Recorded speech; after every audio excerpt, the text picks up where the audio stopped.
کلام کا انتخاب کیا جائے. کلام سب سے بہترین کلام قرۃ سوال حضرت علی بکر کا کلام ہے. اس کے بعد الحمدللہ جی بڑے بڑے انجینئر شاہ صاحب علیہ رحمت، نصیر ملکی، نصیر الدین نصیر علیہ رحمت، اور علامہ قاضی ڈاکٹر قاضی حسین قاضی صاحب کا بھی کلام ہوا ہے. شیخ علی محمد علی قاضی صاحب دعوت کاتوں گانیہ.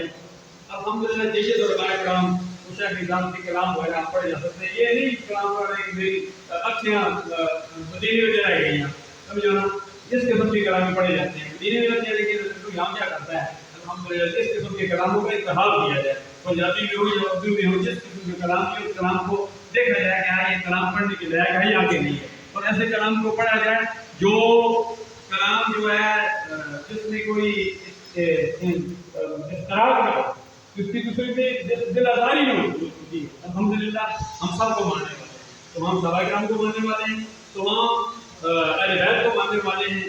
ہم صحابہ کرام کے حضور کو بھی سلام کرتے ہیں، اہل بیت کے حضور کو بھی سلام کرتے ہیں. الحمدللہ جس کی ہے نسبتی ہے، سربتی ہے، قاضی ہے، جو بھی ہے، کوئی سبز رنگ نہیں، کوئی سفید ہے، کوئی پیلا ہے، کوئی نیلا ہے، رنگ مختلف ہیں لیکن روشنی مدینے والے سے آ رہی ہے.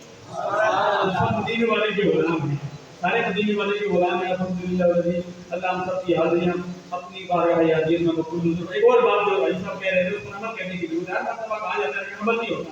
ہمارے یہاں آسمان پاک یہ جب آتے تو صفا پڑتی ہے، یہ منظر کہہ رہے ہیں لیکن عمل نہیں ہوتا.